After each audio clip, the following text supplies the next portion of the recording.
भव्य सितारों से सजे इस लॉन्च इवेंट में कलाकारों, इंडस्ट्री के दिग्गजों और संगीत प्रेमियों ने शिरकत की। इस मौके पर नीरज भाटिया, विपिन पठानिया, स्मिता गोंडकर, अभिमन्यु सिंह, सरगम सिंह, विपुल रॉय, आमिर अली, उमर रियाज, सोनिया बिरजे सहित कई नामचीन हस्तियां मौजूद रहीं। मुंबई ने एक भव्य और आध्यात्मिक ऊर्जा से भरी शाम का साक्षी बनने का सौभाग्य प्राप्त किया, जब मशहूर म्यूजिकल जोड़ी शारिब सबरी और तोशी सबरी ने अपने बहुप्रतीक्षित और ड्रीम सूफी एल्बम रूहानियत से दूसरा गीत इश्क दा हासिल लॉन्च किया। ये एल्बम ओपल म्यूजिक द्वारा प्रस्तुत किया गया है। 10 गीतों से सजा रूहानियत एक आध्यात्मिक संगीतमय यात्रा है, जिसमें सूफी सुकून, दिव्य ऊर्जा और भावनाओं की गहराई झलकती है। रूहानी एहसासों से सराबोर यह एल्बम शारिब और तोशी की कलात्मक परिपक्वता और उस संगीत के प्रति उनकी निष्ठा को दर्शाता है जो आत्मा को ऊंचाई देता है। इश्क दा हासिल में शारिब और तोशी सबरी की आवाज के साथ नक्काश अजीज की सशक्त गायकी शामिल है।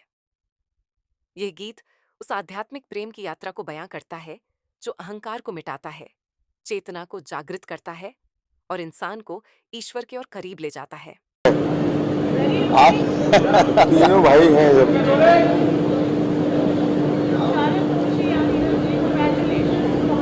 थैंक यू थैंक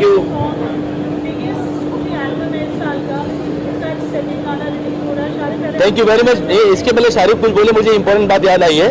पहला गाना क्रॉस 14 मिलियंस जो हमने रिलीज किया था 8 दिसंबर को, और दूसरा गाना कुछ ही घंटों पे trending on Instagram, on reels and YouTube views also. And it's a great thing कि हमारे लिए, हम एक्चुअली गाना रिलीज करके थोड़ा डिस्कस कर रहे थे, बैठे थे, अचानक हमको एक मैसेज आता है कि the song is trending. I know, so it's a great feeling जब आपकी मेहनत और आपका बनाया हुआ बेबी ग्रो करता है और आप उसे बड़ा होते हुए देखते हो तो बहुत अच्छा लगता है। All thanks to my elder brother, my elder wolf mister Neeraj Bhatia.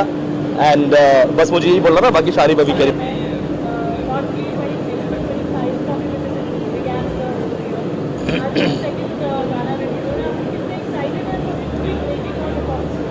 यार एक्साइटमेंट देखो, एक्साइटमेंट अपने हर एक गाने की उतनी ही होती है कि जितनी पहले गाने की होती है। और ये हमारा जो पूरा एल्बम है रूहानियत, ये 9 गानों से सजाया हुआ एक बहुत ही खूबसूरत गुलदस्ता है।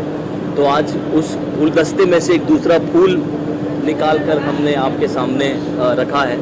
And as he said, Toshi भाई सेड के गाना ऑलरेडी ट्रेंडिंग ऑन इंस्टाग्राम, तो बड़ी खुशी मिलती है। And personally it's one of my favourite out of 9। मतलब ये कहना बड़ा मुश्किल होगा कि कौन सा सबसे ज़्यादा है, because all songs are babies, पर ये गाना is personally my favourite. I want to say something. मैं इतना ही बोलूँगा कि पहला गाना जब हमने किया था थोड़े दिन पहले, तो मैं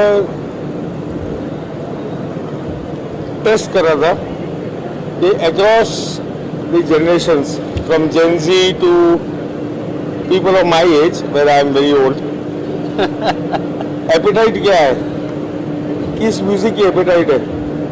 और जब हमें पता लगा कि, और हम लोग एनालिटिक्स कर रहे थे कि किसने सुना पहला वाला, और समझ आया कि भाई सबने सुना, तो दूसरा वाला is a gift from my side. बाकी 9 के 9 सारे बहुत अच्छे हैं, बट ये जेनजी के लिए, और एक ड्रम पोर्शन है इसमें, एक ड्रम पोर्शन है। और अगर जिसको भी म्यूजिक समझ आता है और जिसको म्यूजिक दिल से दिल तक पहुंचता है, this is one of my gifts to everybody who heard the first one, and I hope more people hear it.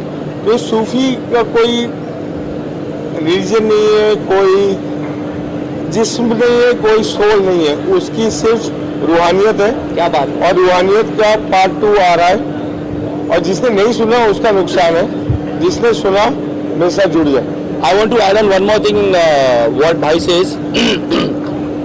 I just wanted to thanks Open Music, because the kind of a music lover he is. Such people in this world, I mean, are very rare to find. And he has a great knowledge, great sense of music. He's a great listener. So हम जब discuss भी करते हैं music को लेके आपस में, तो कुछ कुछ ऐसी बातें बोलते हैं कि जो एकदम लगता है कि यार ये तो एक म्यूजिशियन ही जान सकता है। तो ये नए लोगों के लिए ग्रेट म्यूजिशियन, इनको राग के बारे में मालूमात है, इनको all beats के बारे में the new people who are working hard